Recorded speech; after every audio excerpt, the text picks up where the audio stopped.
और इस वक्त एक बड़ी खबर महाराष्ट्र से आ रही है। महाराष्ट्र में सियासी हलचल तेज हो गई है। जराये के मुताबिक महाराष्ट्र में अजीत पवार के एनसीपी धड़े के तकरीबन 10 से 15 एमएलए शरद पवार कैंप से राबिते में हैं। ये पेशरफ्त महाराष्ट्र असेंबली इंतखाबात से महीनों पहले हुई है और अजीत पवार की एनसीपी सिर्फ एक तन्हा लोकसभा सीट जीतने में कामयाब रही है। किसी पार्टी का नाम लिए बगैर एनसीपी शरद चंद्र पवार के रियासती सदर जयंत पाटिल ने कहा कि कई लीडरान उनसे राबिते में हैं। तो नाजरीन, महाराष्ट्र से एक बड़ी खबर है।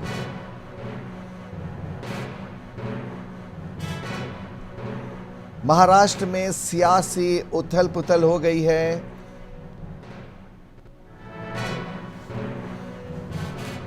अजीत पवार के 10 से 15 एमएलएज शरद पवार से राबिते में हैं।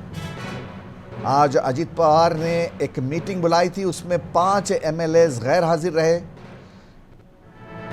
अजीत पवार की मीटिंग में 5 एमएलएज गैर हाजिर रहे, जिससे एक सवालिया निशान लग गया है। महाराष्ट्र में जरूर सियासी उथल पुथल चल रही है।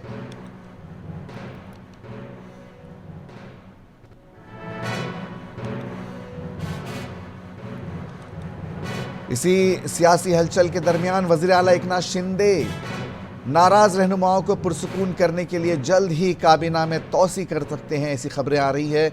इससे पहले दिन महाराष्ट्र के नायब वज़ीर आला अजीत पवार ने लोकसभा इंतखाबात में खराब कारकर्दगी पर खुद गौर खौस करने के लिए अपनी पार्टी के सीनियर रहनुमाओं के साथ एक मीटिंग बुलाई थी। ताहम इस मीटिंग में पार्टी के 5 अरकान असेंबली नहीं पहुंचे, लेकिन ये दावा भी किया जा रहा है कि इन सभी ने अजीत पवार को उनकी गैर मौजूदगी इत्तला दे दी थी। तो दिल्ली की राजनीति की बात करें तो दिल्ली की राजनीति में काफी ज्यादा उथल पुथल नजर आ रहा है, क्योंकि एनडीए को जो है वो मेजोरिटी तो मिल गई है। उसके बाद अगर बात करें तो महाराष्ट्र की सियासत में भी लगातार सुबह से जो है बैठकों का दौर जारी है। अगर बात कर ले अजीत पवार की, तो अजीत पवार के गठ के तमाम जो नेता और विधायक है वो कहीं ना कहीं हार की समीक्षा करते हुए नजर आ रहे हैं। और वही हम देवेंद्र फडणवीस की बात कर ले तो देवेंद्र फडणवीस ने साफ तौर पे ये कह दिया कि उन्हें जो है सारी जवाबदारी से मुक्ति चाहिए, क्योंकि वो आने वाले महाराष्ट्र के विधानसभा के चुनाव पे फोकस करना चाहते हैं। हालांकि उन्होंने साफ तौर पे कहा कि डिप्टी सीएम का जो पद है वो कहीं ना कहीं त्यागना चाहते हैं। लेकिन अगर महाराष्ट्र की सियासत की बात करें तो महाराष्ट्र की सियासत में सुबह से उथल पुथल नजर आ रही है। अगर उद्धव ठाकरे की शिवसेना की बात करें तो वहां से बयान निकल के आया है कि बहुत सारे ऐसे विधायक और ऐसे नेता हैं एकनाथ शिंदे गढ़ के जो कहीं ना कहीं मातोश्री उद्धव ठाकरे के संपर्क में है। और वही अगर बात कर ले शरद पवार की, तो शरद पवार के गढ़ से भी वो निकल के सामने आया कि बहुत सारे ऐसे एनसीपी के बड़े नेता हैं जो शरद पवार के टच में है। अगर दिल्ली की राजनीति की बात करें तो दिल्ली की राजनीति के बाद जो है महाराष्ट्र के अंदर भी आने वाले वक्त के अंदर बड़ी उथल पुथल देखने को नजर आएगी, क्योंकि महाराष्ट्र का जो चुनाव हुआ था, महाराष्ट्र के चुनाव के बाद जो है कहीं ना कहीं जो इंडिया गठबंधन है उसको बढ़त मिलती हुई नजर आई। तमाम सियासी समीकरण जो है,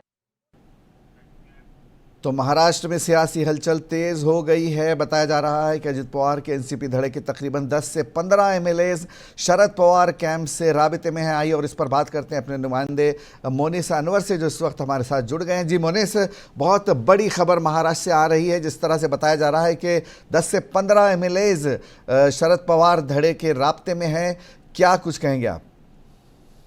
देखिए इमरान, इसकी शुरुआत ऐसे होती है कि देवेंद्र फडणवीस अचानक से मीडिया के सामने आते हैं और वो कहते हैं कि इस हार की मैं जिम्मेदारी लेने के लिए तैयार हूं और ये हार की वजह से मैं अपना डेप्यूटी सीएम से इस्तीफा देना चाहता हूं।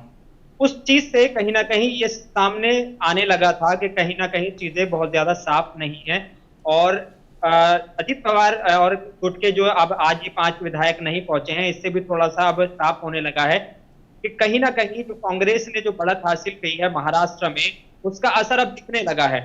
एक वक्त था जब बीजेपी पूरी तरीके से सरकार बनाने के लिए तैयार थी, अजीत पवार की उनको जरूरत थी और शिवसेना के 2 धड़े कर दिए गए, अलग अलग शिवसेना को बांट दिया गया। तो कहीं ना कहीं अगर देखें तो शरद पवार के लिए सबसे बड़ा झटका था जो हुआ था। अजीत पवार का जाना और इस तरीके से उनकी पार्टी का टूटना, ये शरद पवार के लिए झटका था। लेकिन शरद पवार इस खेल के बहुत बड़े खिलाड़ी हैं और वो हमेशा से इसको साबित भी करते हुए आए हैं। आज अगर ये खबरें आ रही हैं कि अजीत पवार गुट के जो विधायक है वो मीटिंग में नहीं पहुंचते हैं, तो कहीं ना कहीं आप ये माने कि महाराष्ट्र में बहुत बड़ा खेल होने वाला है।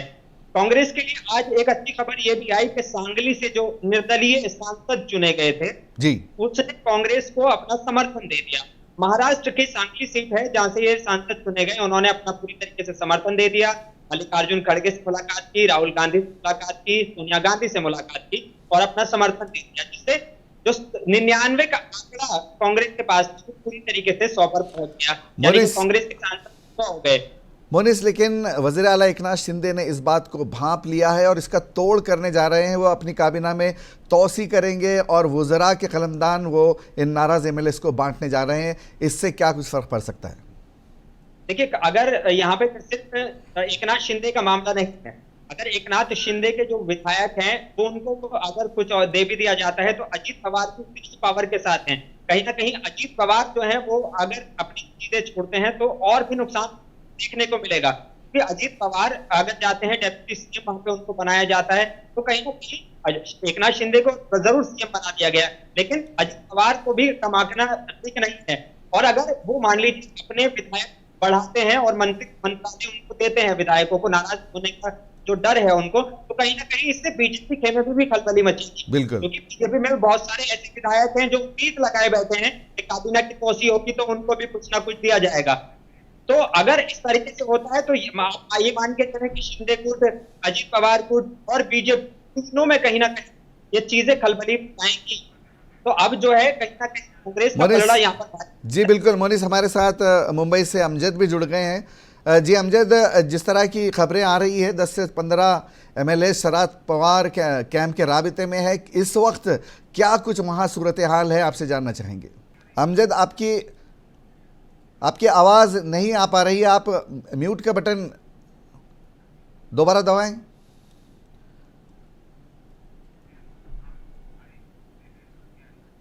अमजद आपकी आवाज़ नहीं पहुंच पा रही है, एक बार चेक कर लें।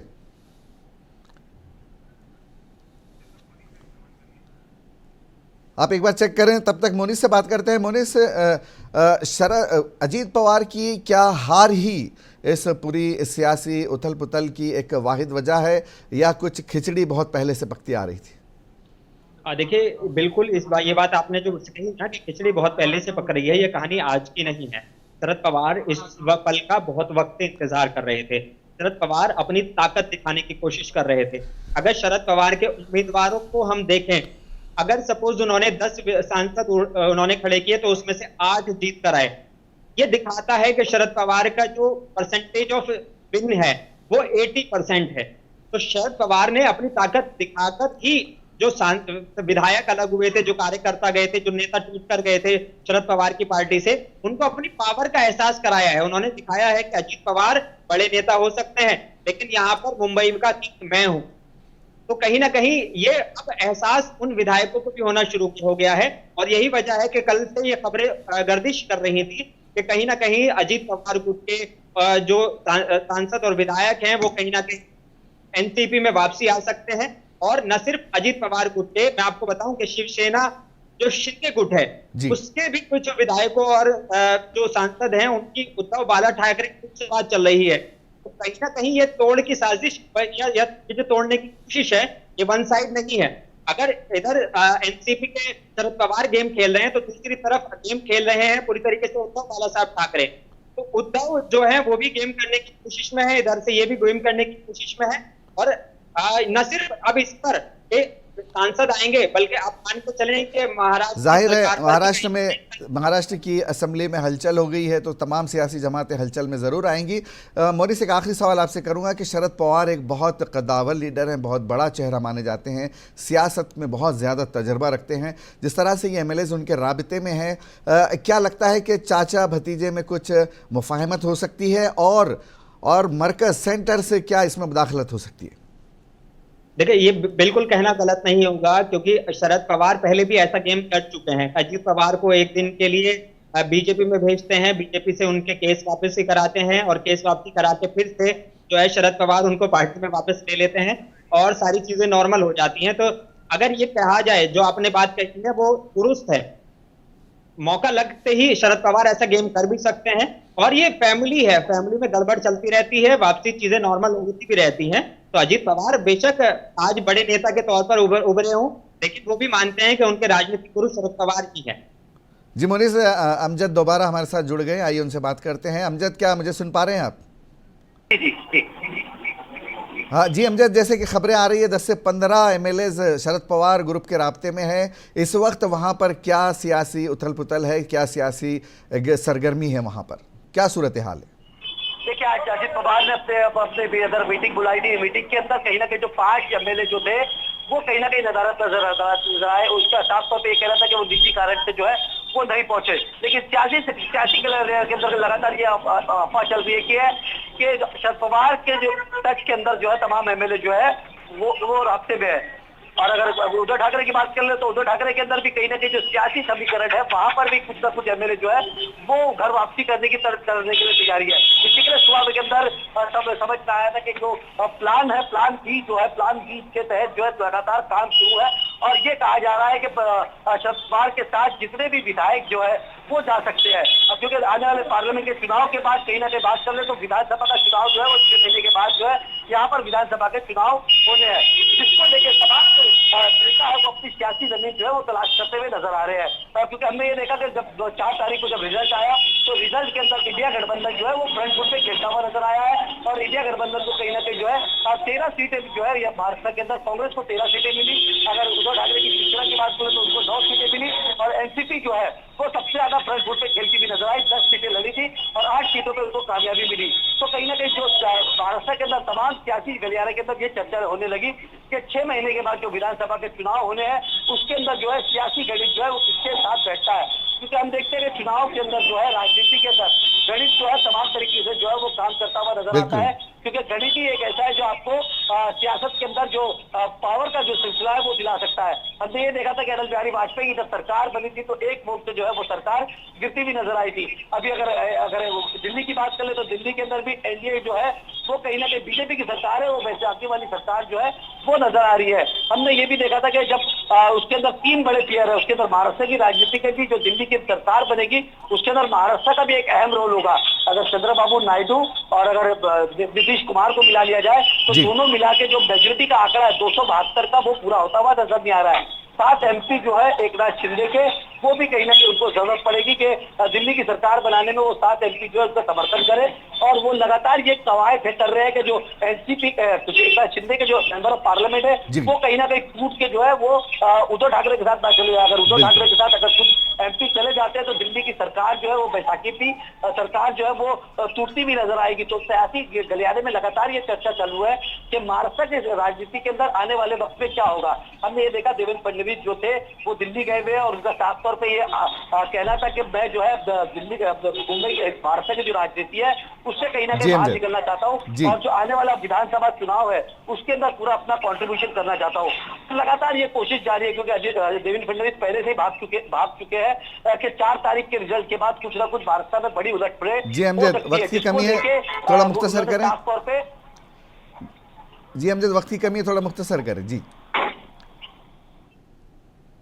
बहुत शुक्रिया अमजद इस पूरी जानकारी के लिए। तो नाजरीन, महाराष्ट्र से बड़ी खबर है, सियासी हलचल वहाँ तेज़ हो गई है। बताया जा रहा है कि अजित पवार के एनसीपी धड़े के तकरीबन 10 से 15 एमएलए शरद पवार कैंप से राब्ते में हैं। उधर उद्धव ठाकरे भी सरगर्म हो गए हैं, वो भी अपने जो बागी नाराज़ जो एमएलए जो है जो बीजेपी में चले गए थे उन्हें भी वापस लाने की कोशिश कर रहे हैं। तो इस तरह से एक माहौल जो है बीजेपी के खिलाफ बनता हुआ उधर नज़र आ रहा है। ये सब हालात एक ऐसे वक्त में हुए हैं कि जब 6 महीने बाद महाराष्ट्र में असेंबली इंतखाबात होने हैं।